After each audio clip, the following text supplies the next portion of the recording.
welcome back. Yeah, welcome back. So great to be online again. Thank you so much for tuning in. I think one of the last videos I did before I went to Mexico, I had mentioned the WingMakers. And the WingMakers are a group of humans who claim to be the only ones to make it so far into the future. They develop time travel capabilities and they come back in time and help humanity get over hurdles that they couldn't have gotten over otherwise. So the information that has come to us from potentially a far, far future is coming to us through a guy named James. I think late 80s, early 90s, James published a bunch of information online. You can check out their website, wingmakers.com. And James basically said, this isn't my information. This was given to me to publish so that the world can have access to it. And it's a great website. There's diagrams, philosophy, stories, art, music. The WingMakers understand that the human instrument, the body, and the person itself, I suppose, learns all kinds of different ways. Some people are more geared towards math. Some people are more geared towards music. So they've got all different kinds of ways to learn and just open and expand your mind. One of the first things, actually, before I even got into their website, at a time in my life where I was in the very darkest depths of my despair, I'd been, as some of you may know, I was groomed and abused by the head coach of the national diving team. I was under his influence from around the ages of 10 years old onward, and he basically had access to me and other kids for 7 hours every day, and basically corrupting us, giving us criminal, unhealthy, disgusting values, and so that he could then abuse us and we wouldn't be able to prosecute him or expose him or whatever it is that needs to get done, which we did do. Thank God. Thank you, God. Thank you to the other victims that came forward. But before I had actually decided that this was something that I needed to deal with publicly, because I had tried to deal with it privately with myself, get over it, move on, ignore that it happened, try to not make it an active part of my life story, my narrative that I share with people, and my life just kept becoming destroyed. And so at one point I recognized, I said, wow, my life is getting, worse, and I thought it was getting better, but everything's been destroyed again. So God, guardian angels, prosperity angels, who's ever out there, if you're there and you're able to help me, please help me and turn the guidance up so loud that I won't be able to ignore it.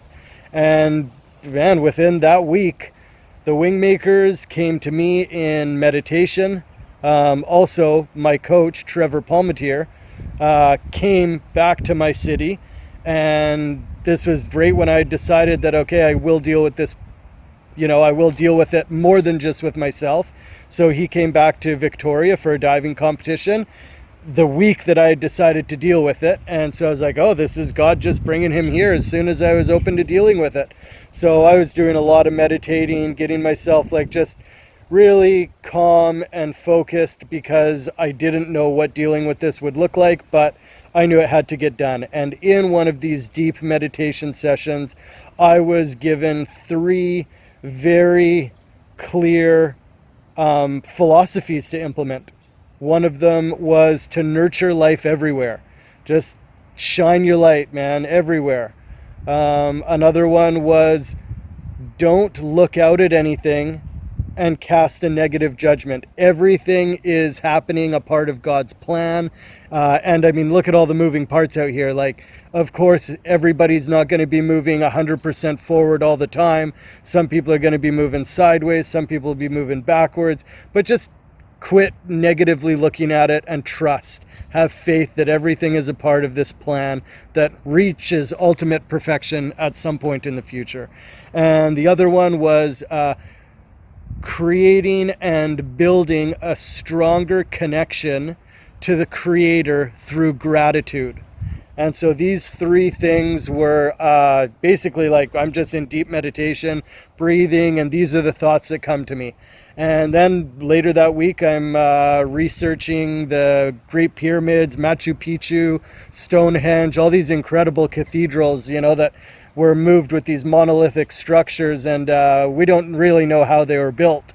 But there is sacred geometry there.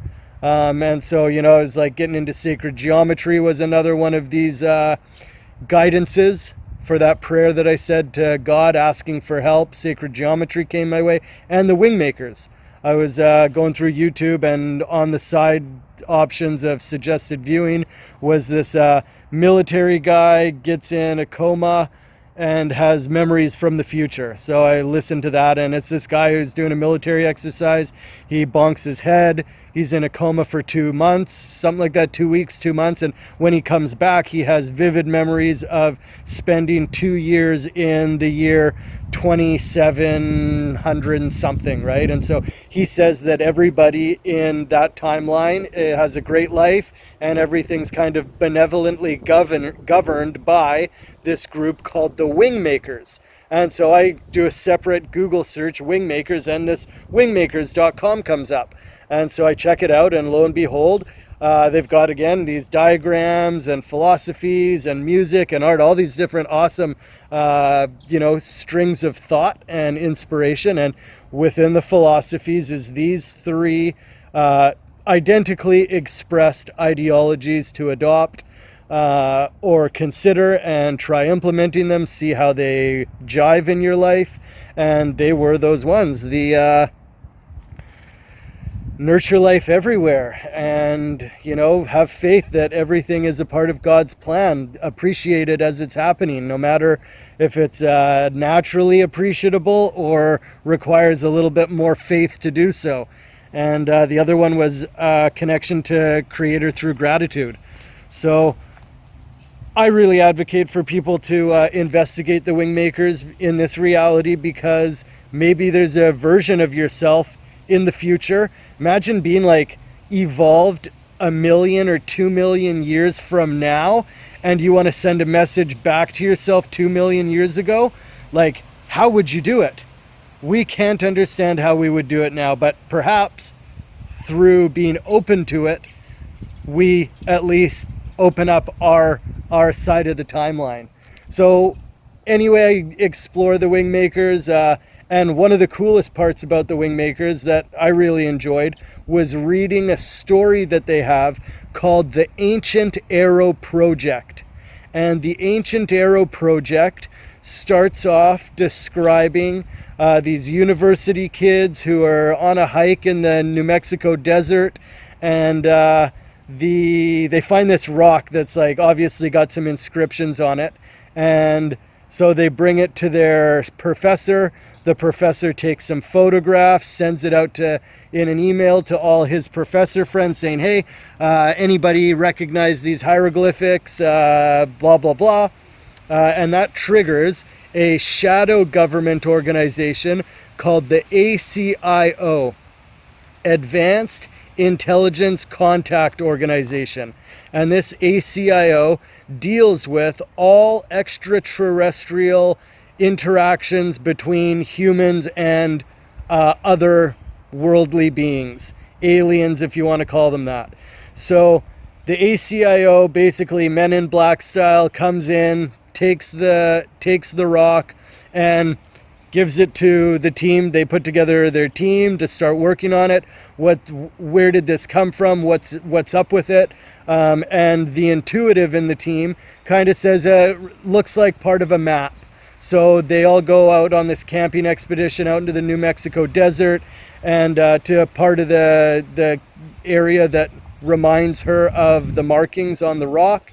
And lo and behold, one of the lead guys ends up finding a very well hidden entrance into a cave.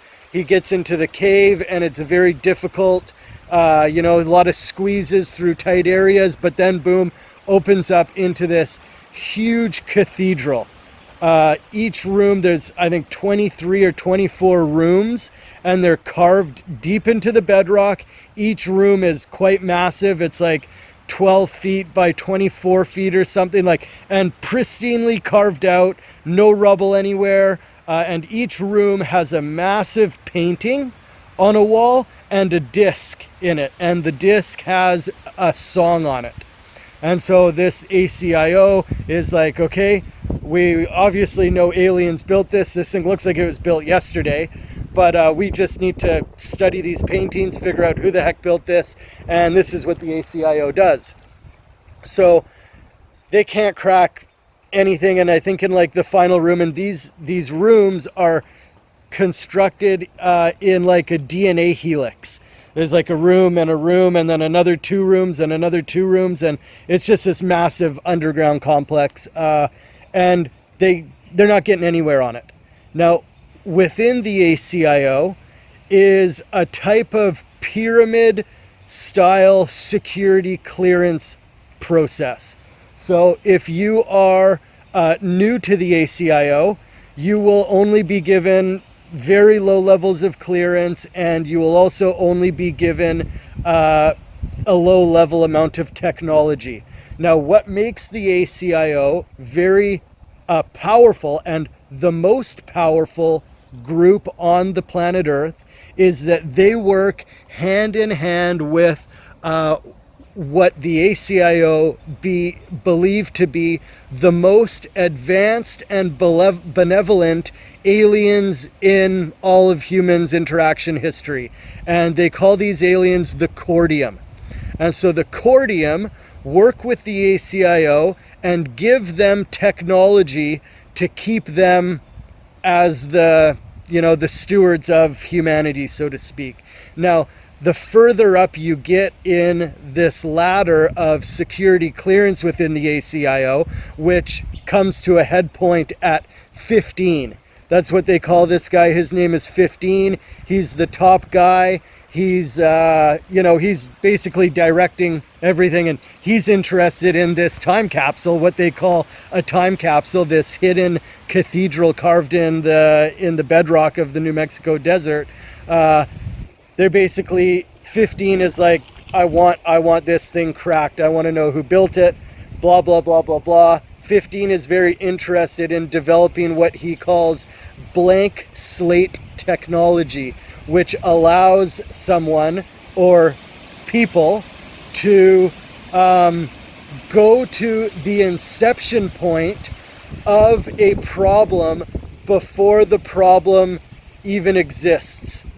But anyway, 15 basically invites the programmer for the brain implants that this ACIO organization uses. So the higher up the ACIO you go, the more brain implants they put in you, because they don't want you to defect, right? If you defect, then they gotta Men in Black style fucking zap you, bring you back in, tweak your brain implants so that you don't defect again, because this ACIO, very top level clearance. So the guy that does the programming for the brain implants, his name is Dr.Neruda, and Dr. Neruda gets brought in to the Ancient Arrow Project to study the hieroglyphics and the paintings in hopes of uncovering some clue that will inform them more about the Ancient Arrow Project. So Dr. Neruda is working there more than anybody. A lot of time he's spending by himself alone studying the paintings, and one night, late at night, he says that these 2 beings come out of the painting, and these paintings are huge paintings, they're massive beings. They come out and they say to him, listen, we are the WingMakers. We created this time capsule, and we have created many of these. There's actually 7 of them all over the earth, and some have been found before. But anytime we share what we want to share with humanity to keep you guys healthy and prospering, the government organizations don't share the information with the public. They hoard the technology, sell it privately, and do what corporations do, right? And so they say to Neruda, we're hoping that you will defect. There is a final hidden room with a final optical disc, and it has a very important information on it, which we're hoping you will defect and share with humanity.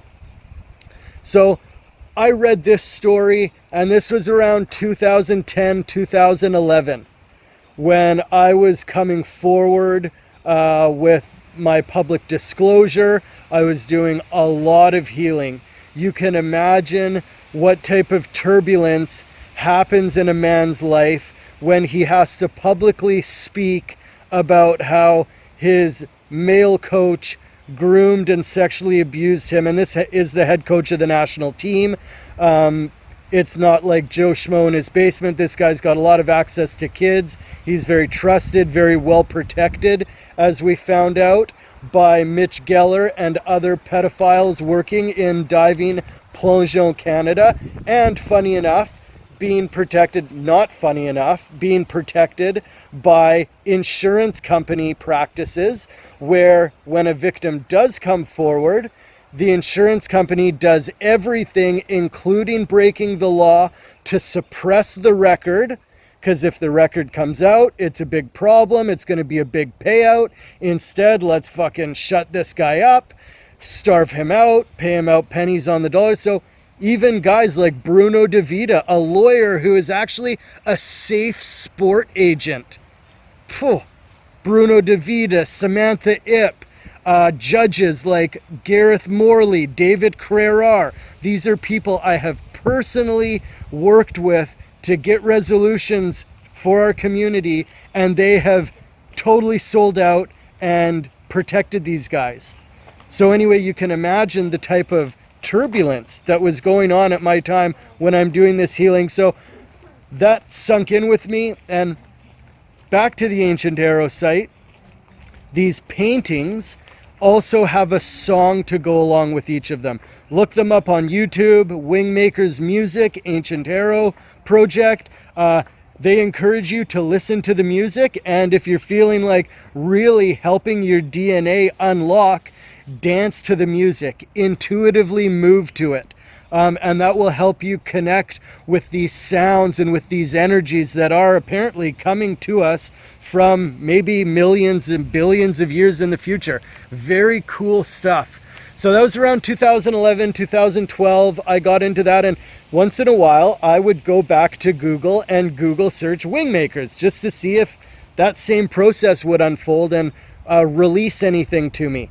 And so the next monumental Google search of WingMakers that I did happened on my first 6-day water fast, where I ate zero food and I just drank water because I was under massive pressure as I was being prosecuted as a drug trafficker.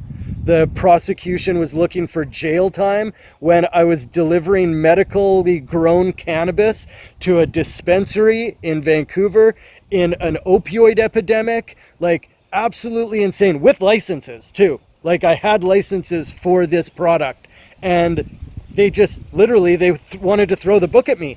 Which again, everything, no matter how much pressure we experience, is always either to crush us or to encourage us to outgrow that pressure. So in this case, I had been fighting this cannabis charge for 3 years.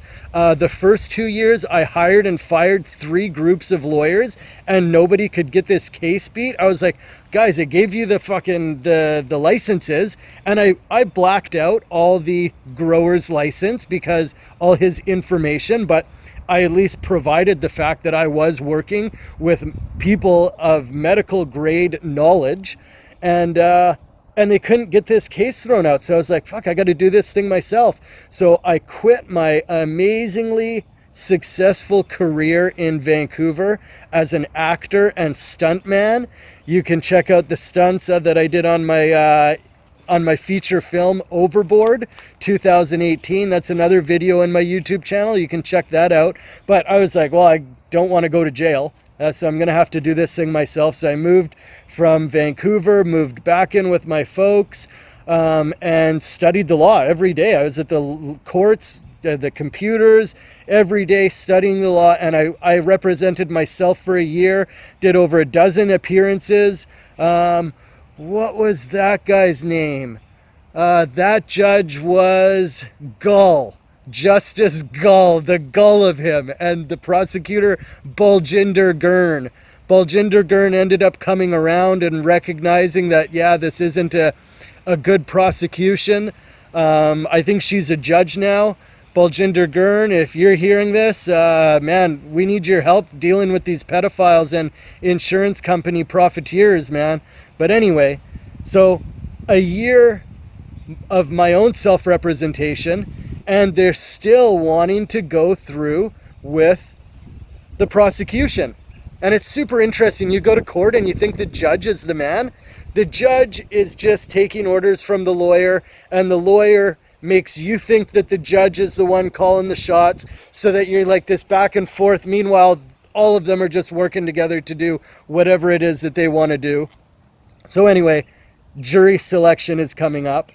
I've got jury selection in a week, and I've pretty well got a rock solid case. I've got witnesses, I've got the evidence. I'm like, okay, let's go to court. Like, I'm totally fine with that. So, but I also am like, I see corruption outside of me. I'm pointing the finger outward. I see corruption with the judge. I see corruption with the prosecution. I see corruption with the police. And I know that if I'm seeing these things outside of me, they are also going on inside of me. So I say, you know what? I'm shutting everything down. I'm not even going to eat food. I'm doing absolutely nothing for as long as I can. And I did this 6-day fast. I think around the 5th or 6th day, I do another Google search, WingMakers, and up comes this brand new YouTube video that had actually been published apparently 8 years before, but I had never been able to access it. And this new audio file on YouTube was called the Neruda Interviews. And it's an 11.5-hour audio file. I encourage y'all to check it out if you're interested. It's called the Neruda Interviews, WingMakers, Neruda Interviews, 11.5-hour audio file. And it is now, Dr. Neruda has defected from the ACIO. He's contacted a very unknown reporter, and it's the transcripts, and I think it starts off something like, my name is so-and-so. I was contacted by this man, Dr. Neruda. He had these wild boasts of being a part of this organization. Naturally, I'm very skeptical, but he was charismatic enough to land a first interview with me. And subsequently, we had, I think, like 8 interviews. These are the transcripts, and it's a back and forth conversation between Dr. Neruda and this reporter. And the information's awesome. More bangers from the WingMakers. Thank you so much, WingMakers. Thank you to ourselves and to God and guardian angels, Jesus Christ, Allah, Buddha, all the guys, all the women, all the Joan of Arcs out there who are doing the liberating of humanity. It blows my mind that people are still willingly paying their taxes to a government organization that's clearly in bed with the agenda to kill them. Anybody who promoted you getting a COVID vaccine, you owe them nothing. 100%, and you owe yourself the opportunity to be liberated from them. The same way it was like breaking steel chains between me and my coach, who was like my father, and then abused me. And I didn't have the life experience to get away from that bondage to him.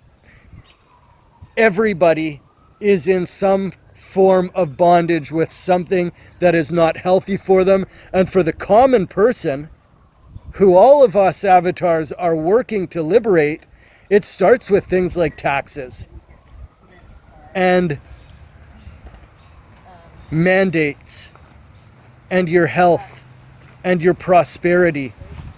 You know, like the government prints its own money and sends billions to Ukraine. They don't need your money. What they want is for you to be taxed and spiritually and mentally and emotionally feel like you don't deserve the fruits of your own labor, like you owe them something. The only person you owe is God inside of you and the people who help you, the people who love you, the people who want you to be liberated, to be free, to be at peace and at ease. To remember to breathe. So the Neruda interviews. There's 11 and a half hours of audio file.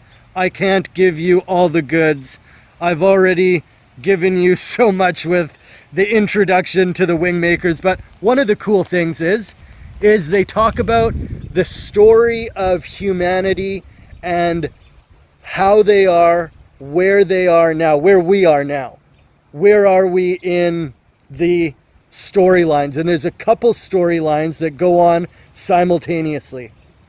One storyline is the physical mechanisms of reality and how they go from void space into a planetary structure, then into a three-dimensional planetary structure, and how the solidification process happens.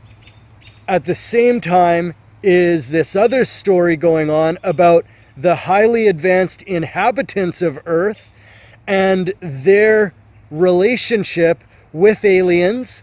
These aliens create these machines for the Earthlings to work in, to mine the gold. I'm sure many of you have heard about this, the Anunnaki ancient alien hypothesis. Anyway, the aliens create a machine for the humans to work in as this solidification process on Earth is happening, and essentially the machines solidify around the humans. And so as this is happening, and this potentially has happened, is happening, it's what we're living in now, the process is to remember that the human always has power, maximum power, supreme power.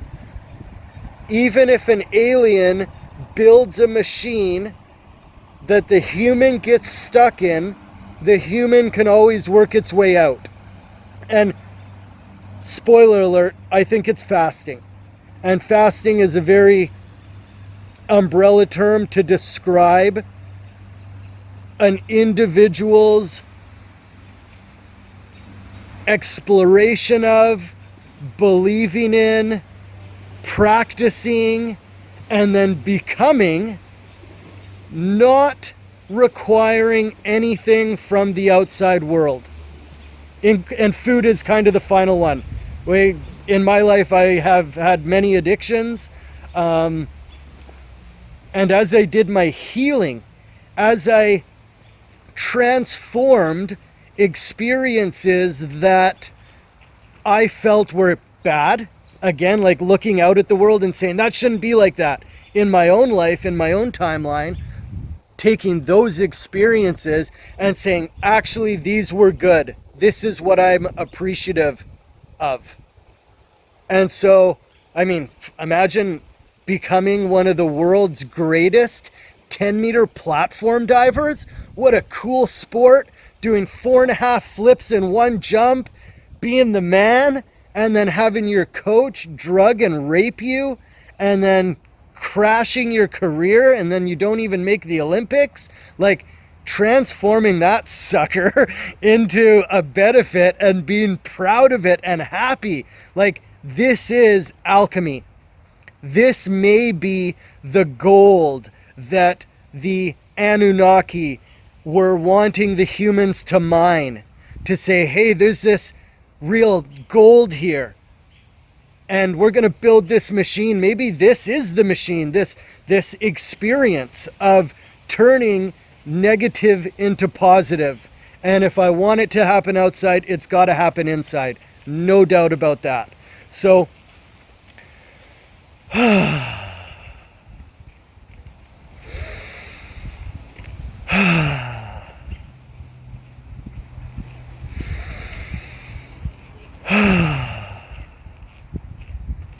so one of these stories is what happens in a planetary life cycle.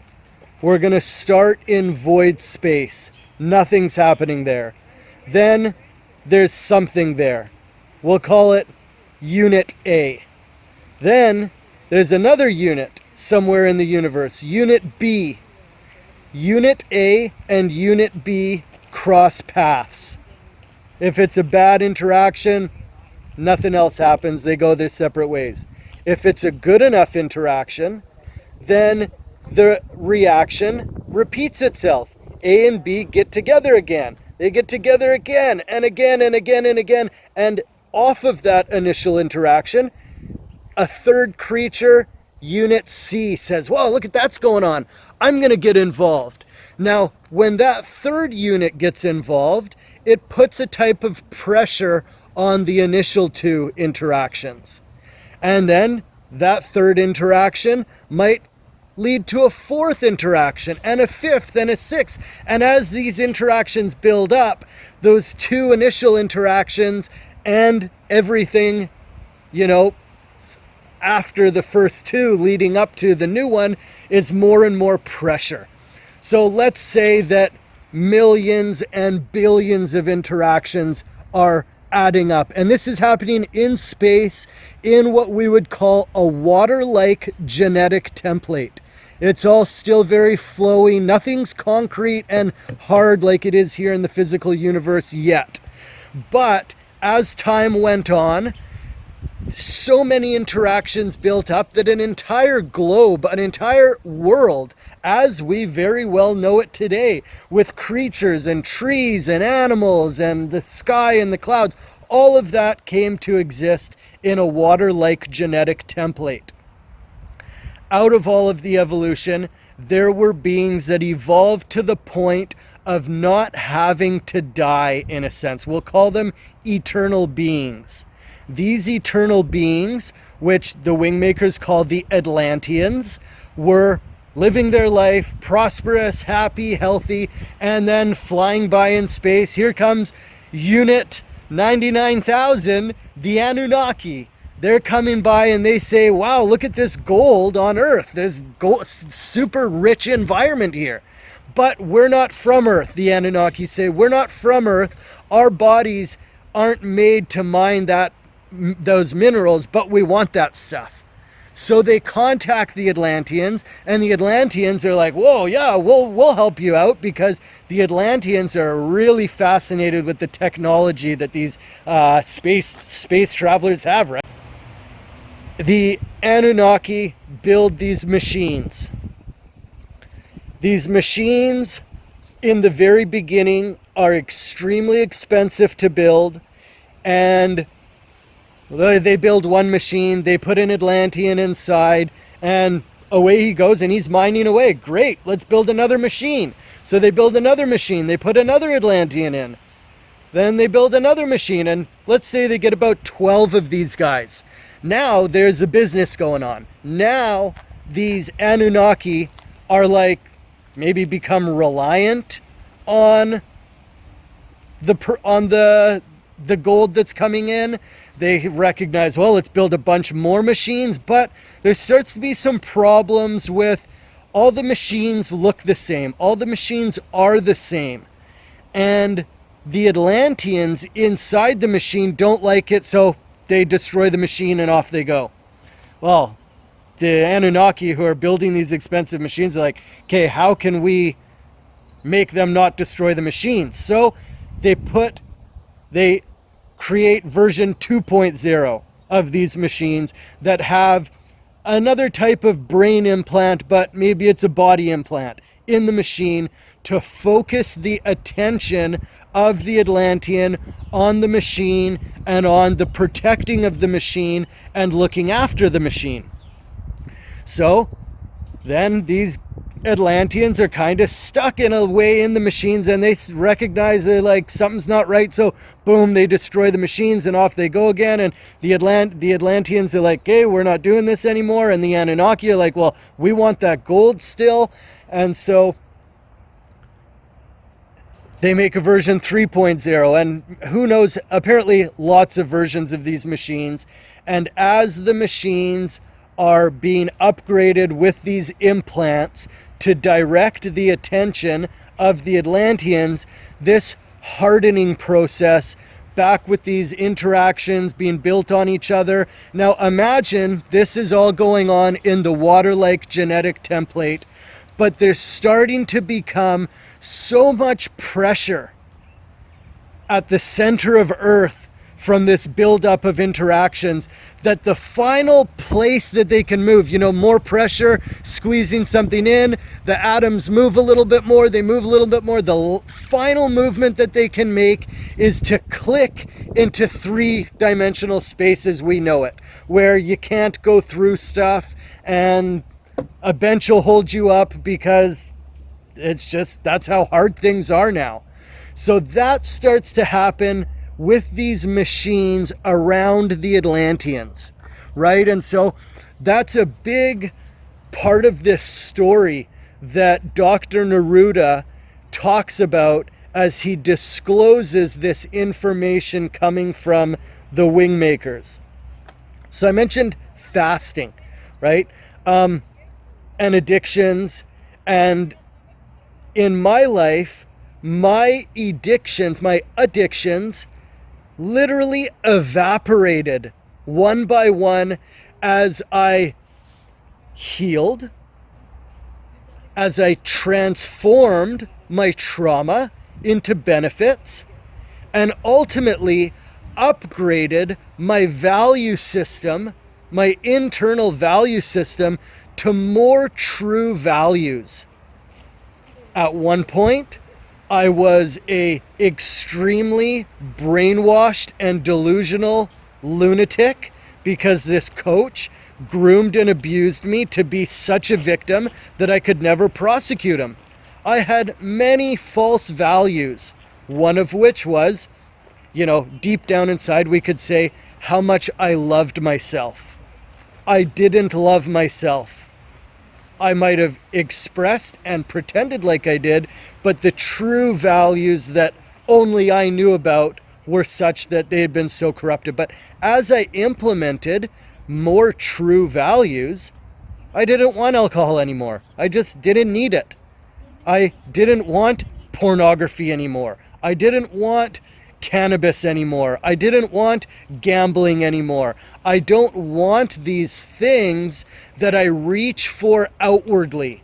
And one of the things that we all reach for is food.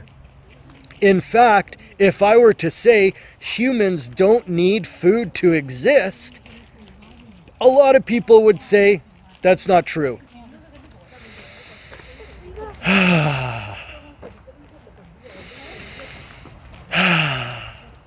But I also know if you're a heroin addict sitting with 12 other heroin addicts and you say, hey guys, I don't think we need this heroin, everybody's going to be like, are you freaking crazy, bro? And then you could go out on your own and try to live without the heroin, and the growing pains that are going to come to you, you may vomit, you may be absolutely laid out on the ground for weeks. That's how tough that addiction is to get over. And it's even more difficult if you don't implement the better values, right? It's one thing to just say, no, I'm not going to do this thing and really strong hold that off. But to say, okay, I don't need that, but this is what I do need.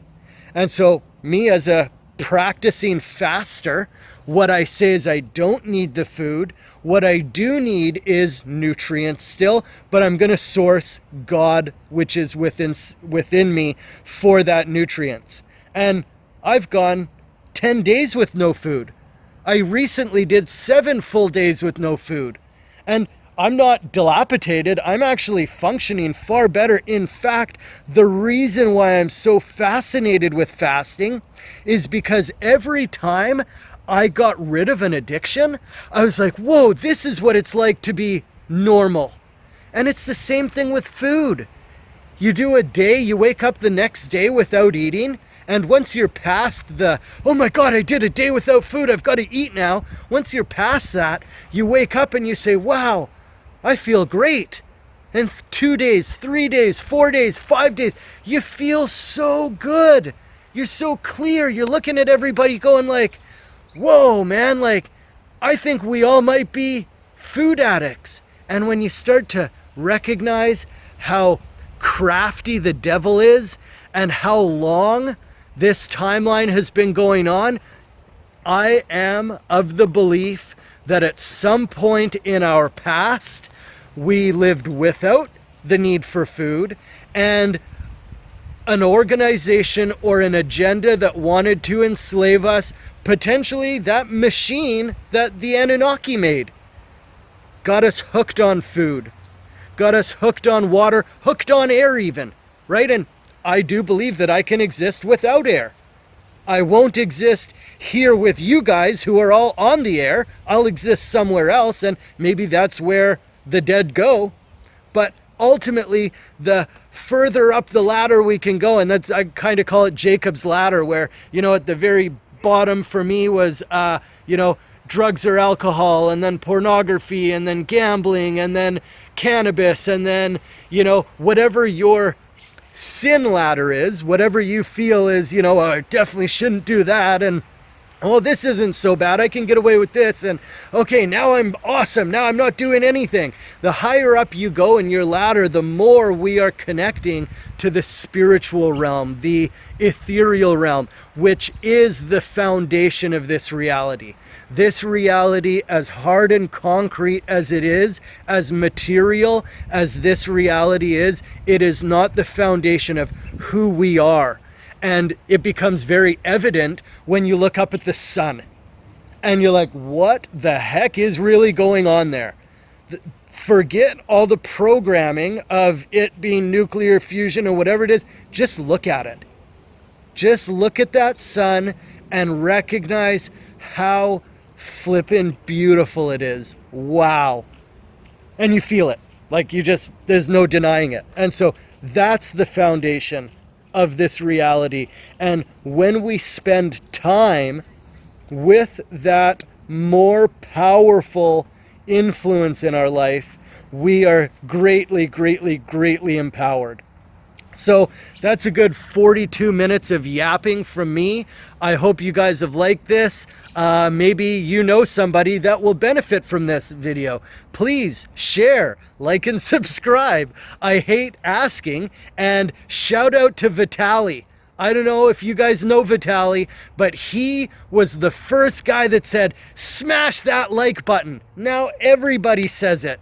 Man, when I heard that, I was like, man, you shouldn't have to ask to smash the like button. If people like it, they're going to like it. But some people, they just don't take that extra time. They just won't do it. So shout out Vitaly. I really hope that you get on your healing journey, because I know you experienced amazing fame and success, because Vitaly was one of the first awesome YouTubers who did pranks, and people love candid stuff.